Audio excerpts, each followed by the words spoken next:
Just... Jesse! Jesse! Jesse, stop! Jesse! Come on, let's go. Too late to change your mind. Let's do this. Come on!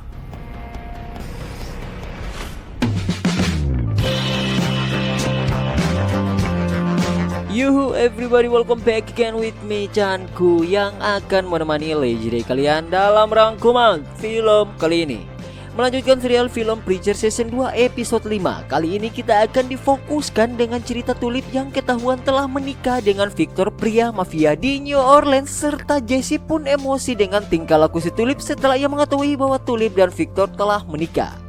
So sebelum itu nonton dulu episode sebelumnya biar kalian paham sama alur ceritanya. Dan sekali lagi gue mohon maaf karena lama banget upload karena ada beberapa masalah ya. Pertama dari dolar kuning, terus yang kedua itu PC gue tuh sempat mati ya. Nggak tahu kenapa dia tiba-tiba mati dan gak mau nyala. Kalaupun nyala abis itu dia mati lagi kayak restart sendiri gitu. By the way jangan lupa subscribe, like, komen, serta share untuk mensupport gue tentunya. Dan tanpa banyak bacot lagi langsung saja pasang headset kalian, naikkan volume HP-nya and go to the list story guys.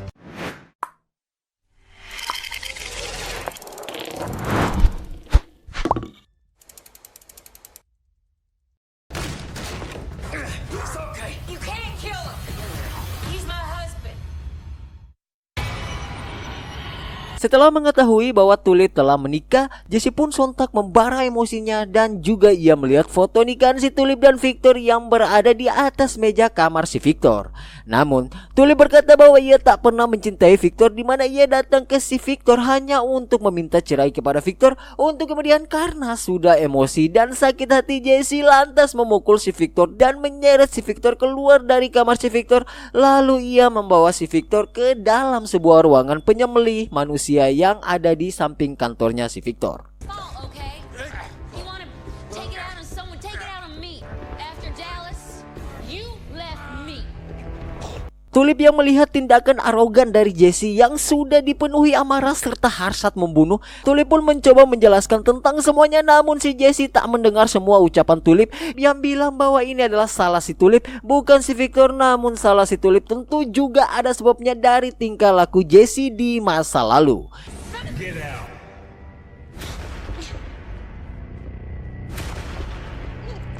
Dan karena Tulip masih menghalangi Jesse, Jesse pun langsung menggunakan kekuatan Genesisnya kepada Tulip. Dan inilah dia film Preacher Season 2 episode 5 guys. Sorry lama banget gua upload karena emang ada beberapa masalah yang harus diselesaikan gitu. Kayak dolar kuning itu kesel banget, dolar kuning itu kesel cuk.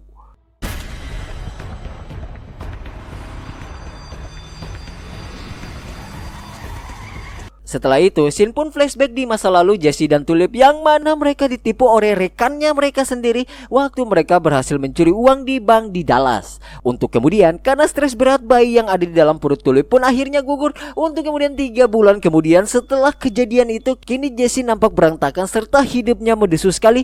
Di mana hal itu, ia hanya duduk di rumah serta mabok-mabokan, serta juga si Tulip yang mencari uang untuk menghidupi kehidupan Jesse yang sangat mendesu sekali karena trauma setelah Tulip keguguran bayi waktu mereka berculik di bank Dallas 3 bulan yang lalu. Reggie, we have a dinner guest coming, so... What are we having? Who? Danny, I told you. Singkat cerita, malam pun tiba. Saat sedang makan malam, Tulip sengaja mengajak si Danny yang merupakan seorang belakang layar untuk urusan kejahatan yang akan Jesse dan Tulip lakukan. Contohnya mencuri uang di Bank Dallas dan beberapa kejahatan lainnya. Dan karena gagal atau dikhianati oleh teman sendiri waktu mencuri uang di Bank Dallas tersebut, kini Jesse dan Tulip memutuskan untuk pensi dari dunia kejahatan, yang mana Tulip sekarang bekerja menjadi seorang asisten real estate sebuah agensi properti. Untuk kemudian Danny yang punya koneksi banyak, ia tak yakin bahwa Tulip bekerja di sana tentunya. Dan Danny yang suka dengan chemistry si Jesse dan Tulip saat bekerja, ia pun meminta mereka berdua untuk kembali bekerja padanya, yang mana Tulip dan Jesse harus membunuh seorang pria di New Orleans. Dan dari berkas dokumen yang dibawa dari Danny ada salah satu foto si Victor yang menjadi target untuk dibunuh, yaitu si Victor. Tapi Tulip dan Jesse menolak pekerjaan dari Danny, dan karena menolak pekerjaan Danny tentunya membuat Danny kesal karena keputusan Jesse dan Tulip. Untuk kemudian Danny pun langsung pergi dengan wajah kesalnya tentunya. Is what you do better than almost anyone else I know. Not anymore. People change. Okay, then. Dan setelah perginya Dani, ketika selesai makan malam, Jesse dan Tulip selalu melakukan ngen untuk mencari seseorang bayi lagi setelah kemarin keguguran, yang mana karena tak pernah berhasil mendapatkan seorang bayi lagi menggunakan alat tes pack. Hal itu membuat Jesse makin marah dan tak mau bekerja lagi karena sudah kecewa, sehingga ia hanya selalu ingin punya anak dari mereka berdua, dan mereka berdua tetap melakukan hubungan intim dari hari demi hari, bahkan setiap hari, tapi saja selalu gagal untuk menghasilkan sebuah janin dari spermanya si Jesse. Gak tahu entah kenapa, cuk.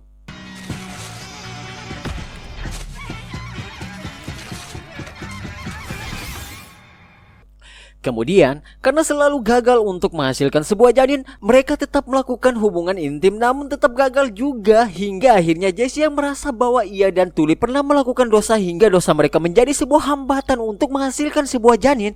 Maka Jesse pun sampai memohon kepada Tuhan agar memberikan mereka seorang anak. Tapi sebenarnya akan tetapi hasilnya masih nihil juga. Untuk kemudian tak puas dengan hal itu, Jesse pun mengajak Tulip untuk ke gereja dengan tujuan agar mereka mendapatkan seorang anak.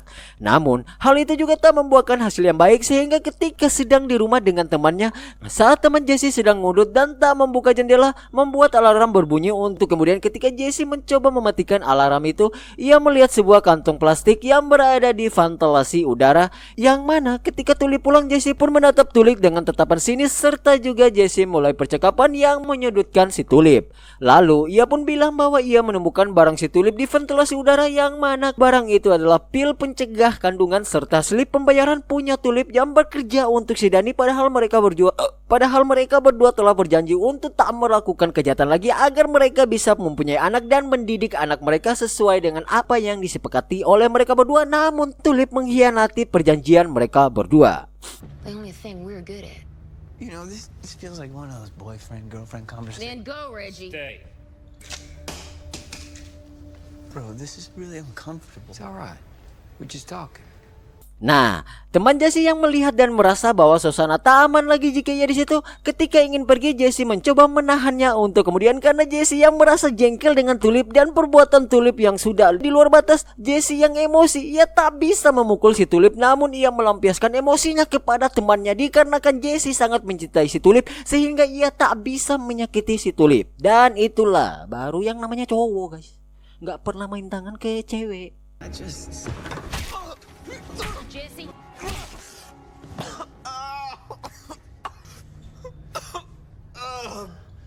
Setelah itu, scene pun bergeser kepada Jesse yang akan menyiksa Victor, suaminya si Tulip. Dan singkat cerita, ketika sudah bisa keluar dari kediaman Victor, Tulip pun langsung balik ke rumah dan membawa anak Victor, yang mana tujuannya adalah anak si Victor akan menjadi jaminan jika saja mereka dalam masalah dan harus berurusan dengan si Victor, si mafia yang berbahaya serta berkuasa di New Orleans. Lalu saat Ellie sedang menonton TV dengan Dennis, ketika balik badan ke arah Tulip, Tulip langsung memukul Casey dikarenakan Casey telah memberitahu Jesse tentang si Victor yang punya masalah dengan Tulip, sehingga Jesse pun datang ke kediaman si Victor dan mengacak-acak semuanya, sehingga karena ulah Jesse, hal itu membuat Tulip makin panik akan kondisi mereka nantinya ketika mereka sedang bermasalah dengan si Victor. Akan tetapi, Casey yang merasa bersalah, ia pun mengambil sebuah sikap untuk pergi ke Jesse dikarenakan Tulip bilang bahwa pacarnya Jesse akan membunuh suaminya, yaitu si Victor. Dan yang membuat Tulip takut bukan karena kehilangan suaminya Victor disebabkan ia tak mencintai Victor, melainkan jika saja mereka bermasalah dengan Victor si mafia, maka kehidupan mereka tak akan aman tentunya. Dan karena hal itu juga membuat Casey pun langsung pergi menemui si Jesse di kediaman si Victor. Won't have talk with this mad bastard. Clean up my mess. Well, what are you gonna say? Trust me. Singkat cerita, scene pun flashback lagi ke masa lalu Jesse dan Tulip, di mana karena terjadi pertengkaran besar kemarin dengan Tulip serta Jesse yang sakit hati akibat Tulip berbohong padanya tentang pekerjaannya serta semua impian mereka berdua, yaitu ingin mempunyai bayi. Jesse pun bilang bahwa ia akan pergi ke Anfilis untuk melanjutkan tugas ayahnya sebagai seorang pendeta, dan tanggapan si Tulip B aja dengan keputusan si Jesse. I'm going to be a preacher. Good luck with that. Kemudian, Casey yang tiba di kediaman si Victor, ia pun melihat semua ajudan si Victor terdiam akibat terkena kekuatan jinesis si Jesse, yang mana ketika tiba di kamar si Victor, Casey yang melihat Jesse di dalam, ia pun langsung masuk serta tanpa banyak bacot, Casey yang tahu bahwa Jesse sakit hati sebagai sahabat yang baik si Jesse. Ketika Jesse bilang apakah Casey datang untuk menghentikan si Jesse, Casey pun menjawab sebagai seorang sahabat yang baik. Casey tetap mendukung apa yang diputuskan oleh si Jesse dikarenakan jika masalah ini terjadi padanya, ia akan bertindak seperti apa yang Jesse lakukan saat ini ketika sedang mengalami masalah seperti ini, yaitu patah hati ketika mengetahui bahwa pacar Anda telah menikah, cu. I've not come here to talk you out of anything, alright? I'm only here to let you know that whatever you decide, I'm with you, partner. Setelah itu, Jesse pun langsung mendatangi ruangan penyiksaan yang terlihat si Victor sedang digantung untuk kemudian Jesse pun langsung mengambil sebuah senjata yang akan ia gunakan untuk menghabisi nyawa si Victor. Asshole. Come on, let's go. Too late to change your mind. Let's do this. Come on! Dan scene pun berpindah di Tulip dan Casey, yang mana Casey bilang bahwa ia telah melakukan tugasnya, namun ia tak tahu apa yang terjadi jika saja Jesse membunuh si Victor atau tidak. Yang dimana di tengah sedang ngobrol Jesse pun datang, di mana faktanya Jesse tak membunuh si Victor. I didn't kill him. You didn't? No, that's what I've been saying. Nah, setelah mendengar bahwa Jesse tak membunuh si Victor, tentu Jesse punya alasan dikarenakan Jesse menemukan surat perceraian dari Tulip untuk si Victor, dan karena surat itulah yang membuat Jesse berubah pikiran dan tak jadi membunuh si Victor. Kemudian, scene pun flashback 2 tahun lalu, di mana terlihat Tulip dan Victor yang sedang di kamar karena Tulip adalah istrinya si Victor, untuk kemudian ketika Victor pergi karena ada meeting dengan klien. Dan tak lama setelah itu, Tulip mendapatkan sebuah pesan dari si Dani, si wanita yang ada di awal tadi guys, yang mana Dani memberitahu bahwa ia telah menemukan alamat si Carlos.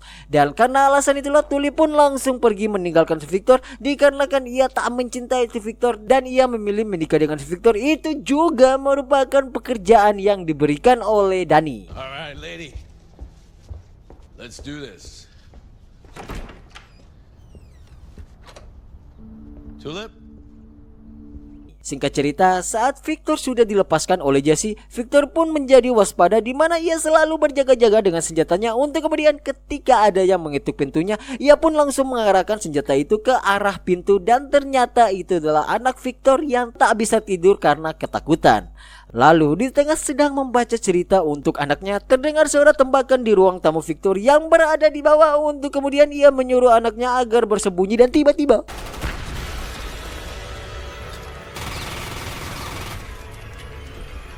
ya, itu adalah pria koboi Santo, di mana Santo langsung menanyakan tentang pendeta kepada Victor, namun karena Victor tak tahu lokasi si Jesse, hal itu membuat ia pun langsung tewas seketika. Kemudian, setelah membunuh si Victor, Santo pun langsung mendekati anak si Victor, yang mana anak itu bilang bahwa ia akan mengantarkan si Santo untuk pergi ke tempat si Jesse. Dan film pun selesai guys. The preacher? I know where he is. So, segitu dulu sekian dari gua Chanku. Mohon untuk undur diri jika ada kata atau bagian scene yang terlewatkan, mohon dimaafkan. Dan jangan lupa juga support gua dengan subscribe, like, komen, serta share untuk mensupport gua tentunya. Bye bye guys.